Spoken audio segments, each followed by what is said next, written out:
guys, thanks for watching today's episode. Before we start, I want to say thank you to Skillshare for sponsoring today's video. If you're not familiar with Skillshare, it's an online learning community with thousands of inspiring classes for creative and curious people. You can explore new skills, deepen your existing passions, and get lost in creativity. There are classes ranging from topics like animation and video editing to things like graphic design and web development. The class that really caught my eye is one called Creativity Unleashed, Discover, Hone, and Share Your Voice Online by Nathaniel Drew, where he talks about overcoming insecurities and establishing your core theme as a content creator, which let me tell you is something I think is super important to know if you're interested in making online content today. The cool thing about Skillshare is that it's curated specifically for learning, meaning there are no ads at all, and they're always launching new premium classes so you can stay focused and follow wherever your creativity takes you.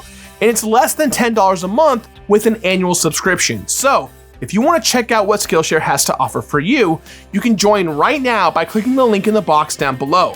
The first 1,000 of my subscribers to click that link in the description box down below will get a free trial of premium membership so you can explore your creativity right away. Again, thank you to Skillshare for sponsoring today's video and enjoy it. These days, there are more Spider-Man than you can count on one hand. There have been movies, comic books, and even a fake TV musical dedicated to the idea there are just too many Spider-Men. And we might even get to see a bunch of live-action Peter Parkers meet each other in the MCU. But amongst the deluge of new Spider people, one has stood out above the rest and achieved a level of popularity on par with the original. I'm talking, of course, about Miles Morales. He's a totally different Spider-Man, and that's reflected in almost every aspect of his self-titled spin-off from 2018's Spider-Man for the PS4. Miles not only gets a chance to stand on his own as a hero, but as one of the flagship launch titles for the PlayStation 5, which is a big deal because with great power comes great, well, you know the rest. Hey everyone, and welcome to an all-new episode of The Completionist, where we don't just beat the games, we complete them. Now you may remember the year 2018. Pretty much everyone loved Insomniac's Spider-Man game, including yours truly. It was the Spider-Man game I've always wanted, and it did a great job of putting the player not just in Spider-Man's shoes, but also Peter Parker's. Yet, that same year, we also were lucky enough to fall in love with Miles Morales, who not only appeared in that first game to get his own Spider-Y origin story, but also starred in the film Into the Spider-Verse, which was so good that sometimes I get mad just thinking about how good it was. Miles stood on his own as an incredible character, and the lesson that anyone can be Spider-Man got me thinking about my own life as the Completionist, and really what that title means. I'll tell you what it really means. Absolutely nothing. I'm Completionist Noir, and in my world, there's no game I can't complete, and yet, I've never felt complete. Okay, first of all, a little too real. Second of all, being in black and white doesn't automatically make you Noir. God, please don't tell me there are a bunch of different Gerards. I'm Anime Gerard, and it's time to start the episode. Let's begin! Hate this. Here comes a new challenger! Yes! Danger!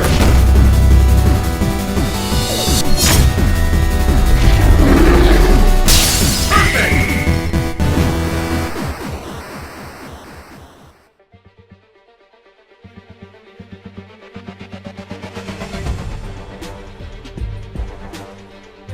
The character of Miles Morales was created in 2011 as part of the— No, get out now. I'm the completionist of this universe, and I get to do this section.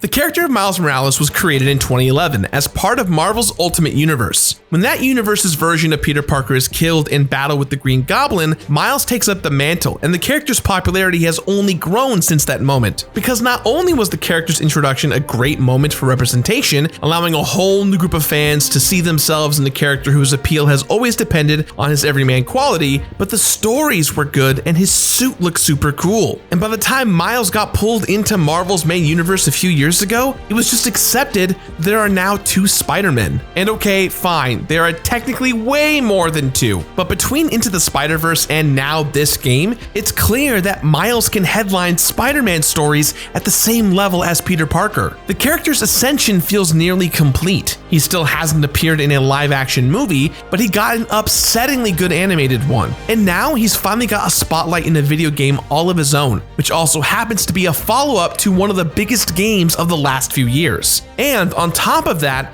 It's one of the first flagship games on the PlayStation 5. I actually waited a bit specifically to be able to play this game on the PlayStation 5 rather than the PlayStation 4. The game is also available to play in both fidelity mode, which includes all of the PS5 bells and whistles like ray tracing, and performance mode, which is in 60 FPS. Now I went with fidelity because there's nothing more I love than, tracing rays. And the game looked extremely gorgeous from the very first sequence, a super cool opening fight against the Rhino. After Pete and Miles kick his animal-themed butt, Peter pieces out to Europe on a work trip, leaving Miles to defend New York on his own for a couple of weeks, which is a lot of responsibility.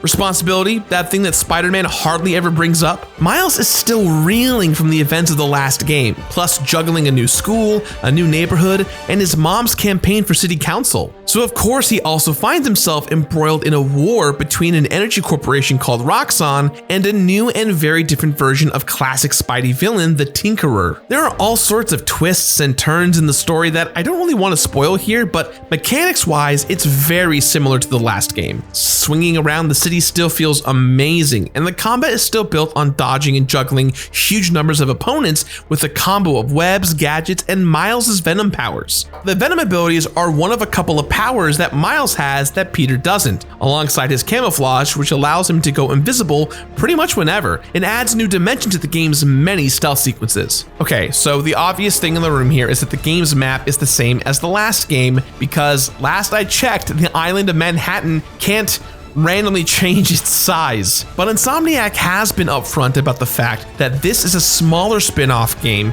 compared to the very first one. So the only thing I'm really worried about here is the benchmarks, which were a little bit of a nightmare last time around and didn't really give me anything at all. Get used to it, chump. Life is meaningless and full of pain. Oh, great, you're back. You bet your butt I am. And this time, I brought some pals. Howdy, I'm Cowboy Gerard. Of course you are. I'm Upside Down Gerard. You know what? That's just lazy. Yes, du Gerard Francais. Okay, you know what? Fine. I buy all of this, all right? Just please don't let Anime Gerard come back. That guy creeped me out. Oh, God damn it!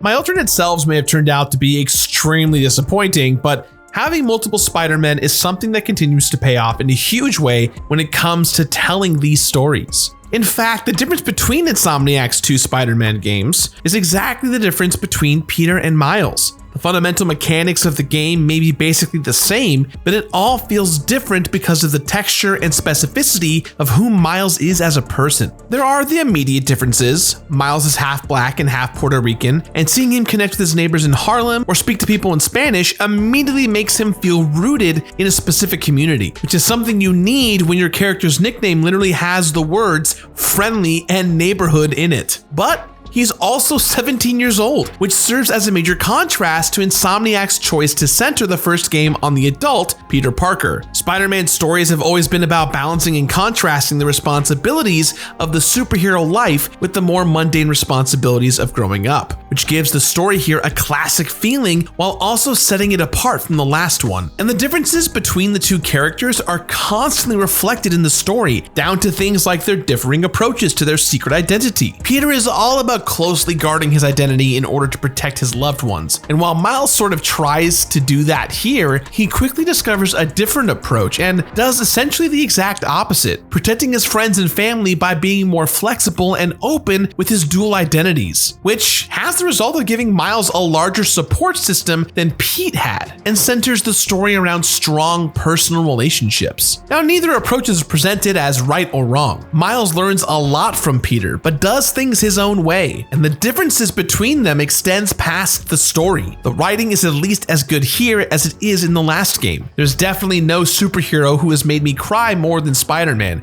and that streak does not stop here. Barring a few cameos from beloved Spider-Man villains, this game is mostly dedicated to giving Miles his own small collection of villains and allies, rather than insisting that he just borrows Pete's supporting cast. But the thing is, it's not just the story. Every element of the game feels imbued with new energy glitchy, even though it's all pretty similar to the last game when you break it all down. But it feels different, and that honestly ends up being enough for me. The web swinging is still amazing, but the new animations lend it so much extra character. You can feel what it feels like for Miles to be Spider-Man just through the way he looks when he swings around Manhattan. There's a reason that people immediately started recreating the "What's Up Danger" scene from Into the Spider-Verse, because the game essentially bottles that feeling and expresses it through every little moment, in the visuals, in the music, and even in the combat. Because if you liked the combat in the last game, then guess what? It's essentially the same. Miles has Venom powers that feels like a cooler version of the electric suit powers from the first game, but it's really his active camouflage that sets it all apart. Because Miles can just turn invisible, the game is way less divided up into combat segments and stealth segments. Instead, you get to switch between the two, basically whenever you feel like it. And it's just enough of a change to set this game apart from the other. By breaking down the wall between stealth and combat, it suddenly feels like its own thing. His fighting style is similar to his mentor's, but his approach is different, and it's all rooted in character, which means it never feels like this game is coasting on the success of the last one. The same goes for the island of Manhattan and its sea of shiny collectibles. Like in the last game, there are crimes to stop, enemy bases to clear out, and virtual training challenges to earn the highest ranking on. There are also hidden weapon caches stashed throughout the city by the Tinkerers underground, along with time capsules that replace the original game's backpacks. And some more personal collectibles like sound clips left by Miles' uncle Aaron to help him assemble a new beat, or postcards left by his mom as part of an adorable scavenger hunt. Even the random crimes are streamlined in a way that's rooted in Miles as a character through the friendly neighborhood app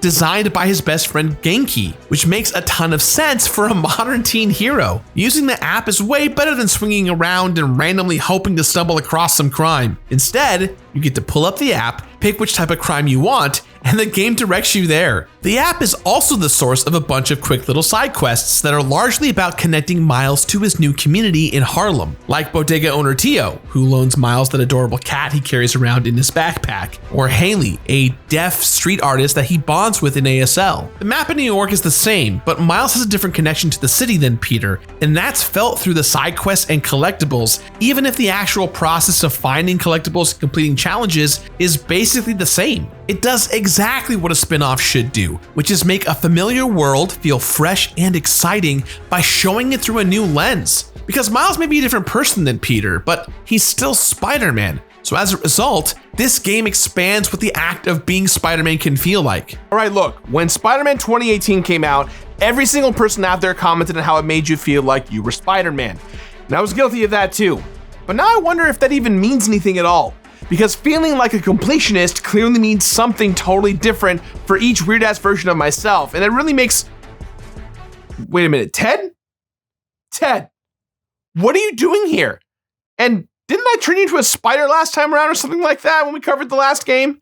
That was the Ted from Earth 4361. I'm the Ted from Earth 9284. And in my world, I'm the completionist. Okay, cool. So, if you're the completionist, then what do I do in your world? You're my intern. Cool. Of course. Cool. Awesome. Great. So I figured, since I'm here, maybe I could close out this section while you get me a coffee. You know what? Fine. Fine. I need a break from all this madness anyways. With Miles Morales, it's clear that Insomniac has realized that feeling like Spider-Man doesn't actually mean anything. And not just because it's been repeated so many times, but rather, it's more important to make the player feel like the person under the mask, because in the end, just like anyone can be a completionist if they put in the time and effort, anyone can be Spider-Man. Wow. You know what, Ted? You're actually pretty good at this. I know.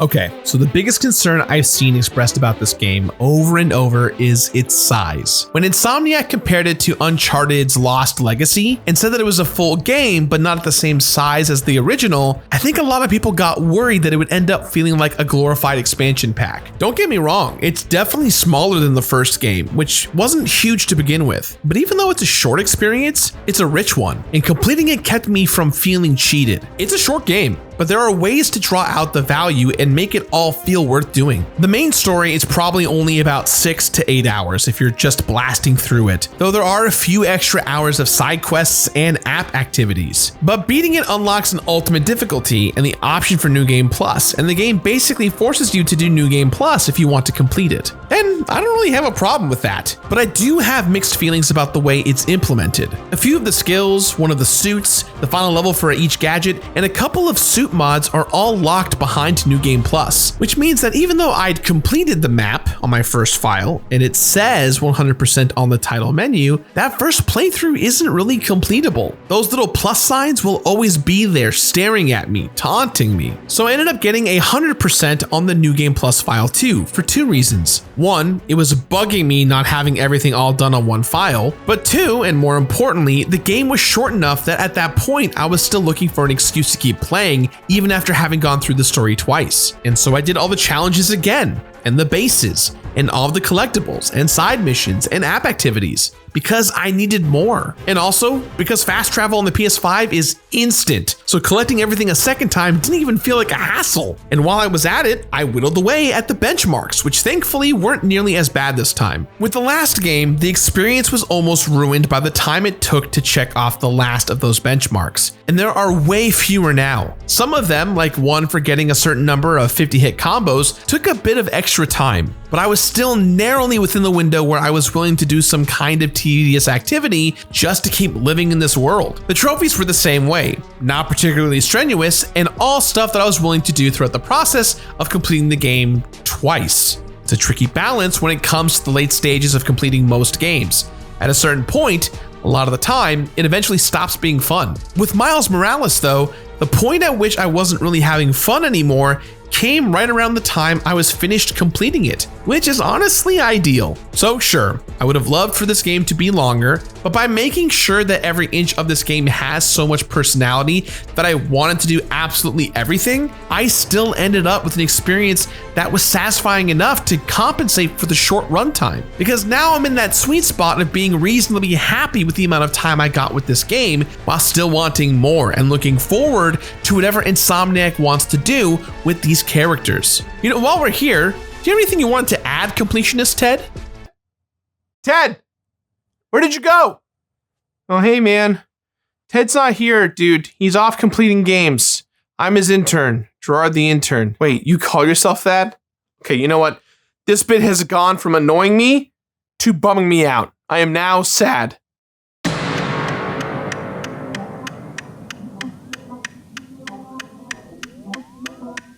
The compact nature of Spider-Man Miles Morales basically demands that you complete it in order to get the most out of it. And while there isn't any sort of huge completion reward and there aren't quite as many suits and powers to unlock, it still manages to be a satisfying amount. And the biggest hurdle to completion, the benchmarks, at least has the decency to offer a reward this time around, even if that reward is just a series of stickers that can be used in photo mode. It kind of makes sense though. Photo mode is like the final frontier of finding reasons to keep messing around with this game, and it's just as flexible and cool as it was last time around. And everything looks so good on the PS5 that messing with photo mode is definitely worth doing. Plus, you can use those stickers, so it doesn't feel like the benchmarks were a total waste of time, and I'm willing to call that a win. In fact, even though I definitely wish the game was a bit longer, it does feel pretty great to finish a completion experience and still love the game afterwards. To be left wanting more, instead of feeling like I've just put my brain through a meat grinder. And you know that there are many long, difficult completion processes that I've loved. But there are also many games that have overstayed their welcome. And Miles Morales definitely does not do that. It pretty much demands to be completed